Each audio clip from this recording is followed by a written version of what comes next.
Gaza में Israel ने किस तरह से नरसंहार किया, किस तरह से तबाही मचाई, किस तरह से निहत्थे लोगों की जान ली, वो किसी से छिपा नहीं है।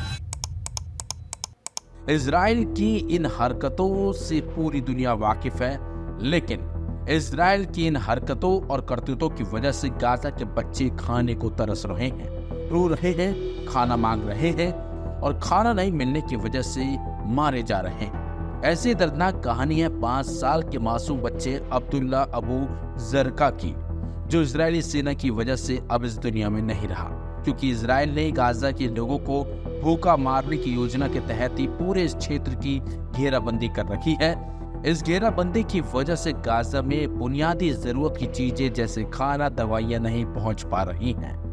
इसी के चलते इजराइल की इन नीतियों की वजह से गाजा के मासूम बच्चे गंभीर बीमारी का शिकार भी हो रहे हैं और उन्हें वक्त रहते अच्छा इलाज नहीं मिल पा रहा। इसी की वजह से अब फिलिस्तीनी बच्चे अब्दुल्ला अबू जरगा की मौत तुर्की के एक अस्पताल में हो गई। इस मासूम का एक वीडियो सोशल मीडिया पर वायरल भी हो रहा है। इस वीडियो ने दुनिया को झकझोर कर रख दिया। वीडियो में 5 साल का अब्दुल्ला अबू जरगा दर्द भरी आवाज में कहता दिख रहा है कि मुझे भूख लगी है। मीडिया रिपोर्ट्स के मुताबिक गाजा पर इजरायली घेराबंदी के दौरान महीनों तक भूख, बीमारी और अच्छा इलाज न मिलने की वजह से अब्दुल्ला अबू जरका की हालत बिगड़ती जा रही थी। गाजा पर घेराबंदी की वजह से बच्चे को बाहर देश ले जाने में मुश्किलें खड़ी हो गई थी। इन सब के बीच अब्दुल्ला जरका की हालत और ज्यादा गंभीर होती चली गई। आखिर में तुर्की के अदाना स्थित एक अस्पताल में अब्दुल जरका की मौत भी हो गई, जिसे लेकर सोशल मीडिया पर भी लोगों का गुस्सा भड़का हुआ है। एक्स पर लोग इस घटना का जिक्र करते हुए अपना गुस्सा जाहिर कर रहे हैं। एक यूजर ने एक्स पर एक यूजर ने लिखा, ये बच्चा अब्दुल्ला अबू जरका था। करीब 1 महीने पहले इसकी रोते हुए एक वीडियो वायरल हुई थी, जिसमें वो रोते हुए कह रहा था, मैं भूखा हूँ, मुझे भूख लगी है। अब्दुल्ला कैंसर का मरीज था, मगर इजराइल की इंसानियत सोज नाकेबंदी की वजह से महीनों तक उसका इलाज रुक गया। एक यूजर ने तो इस घटना को लेकर अरब देशों पर निशाना साधा है और एक्स पर पोस्ट करते हुए लिखा, फिलिस्तीन के साथ विश्वासघात करने वाले अरब नेता भी भूख से हुई उसकी मौत के लिए समान रूप से जिम्मेदार है। अब्दुल्ला अबू जरका, जो मुझे भूख लगी है कहने के लिए जाना जाता है, कुपोषण और दवाओं व चिकित्सा आपूर्ति की भारी कमी के कारण बिगड़ती सेहत के बाद मर गया है। बता दें आपको, इस 5 साल के बच्चे की मौत ने दुनिया को इजरायली क्रूरता के खिलाफ सोचने को मजबूर कर दिया। ये कोई नई घटना नहीं है जहां फिलिस्तीनी बच्चे की मौत इलाज के अभाव में हुई। ये साफ है कि जब तक अंतर्राष्ट्रीय स्तर पर इजरायल के खिलाफ युद्ध अपराधों, गाजा में नरसंहार के लिए कठोर कार्रवाई नहीं होगी, तब तक इजरायल इसी तरह अपनी अमानवीय कारनामों से बाज नहीं आएगा और गाजा पर हमले करता रहेगा और इस तरह से मासूम बच्चों की जान जाती रहेगी।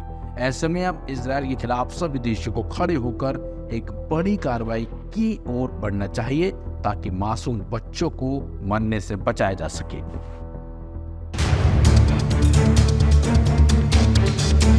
जून 2025 में ईरान, अमेरिका और इसराइल के बीच 12 दिनों तक चली भीषण सैन्य टकराव के बाद हुआ नाजुक युद्ध विराम अब टूटने की कगार पर है। जी हाँ, तेहरान, तेल अवीव और वॉशिंगटन से मिल रहे 3 बड़े संकेत बता रहे हैं कि युद्ध की आग फिर से भड़क सकती है।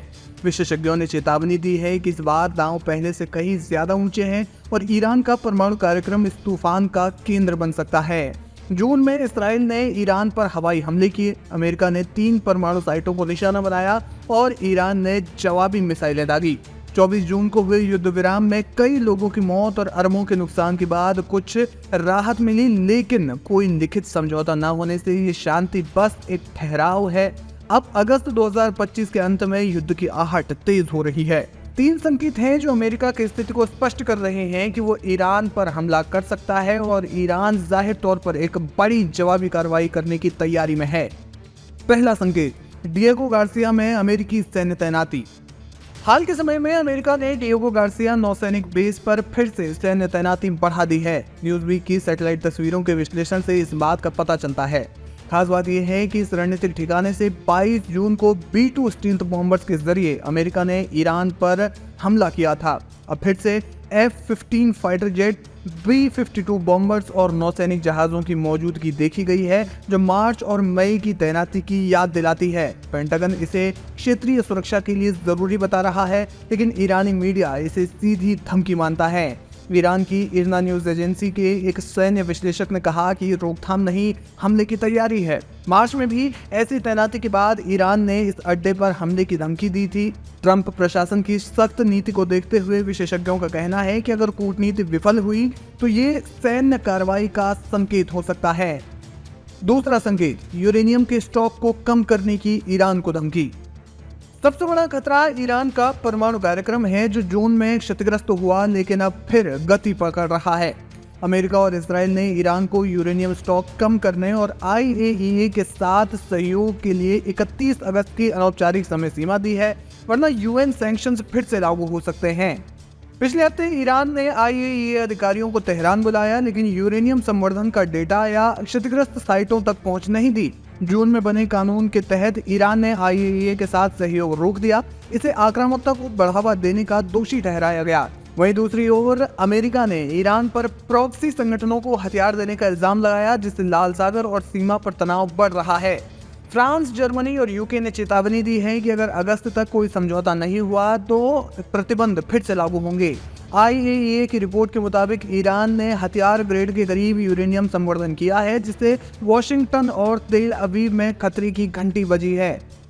तीसरा संकेत, तेहरान से आई कड़ी चेतावनी। ईरान के सर्वोच्च नेता अयातुल्लाह अली खामेनेई के सैन्य सलाहकार और पूर्व IRGC कमांडर याह्या रहीम सफवी ने 18 अगस्त को सनसनीखेज बयान दिया। उन्होंने कहा, हम युद्ध विराम में नहीं, युद्ध के दौर में हैं। अमेरिका या इसराइल के साथ कोई लिखित समझौता नहीं है और नया युद्ध किसी भी पल शुरू हो सकता है। माना जा रहा है कि इस बयान से भी तनाव तेज हुआ है। ये तमाम संकेत हैं जो मिडिल ईस्ट को बारूद के ढेर पर बैठा हुआ दिखा रहे हैं। इसी बीच माना जा रहा है कि ईरान ने भी संभावित हमले के लिए तैयारी कर ली है और वो लगातार तैयारी कर भी रहा है। देखना ये होगा कि अगर स्थिति और नाजुक होती है तो हालात क्या बनते हैं।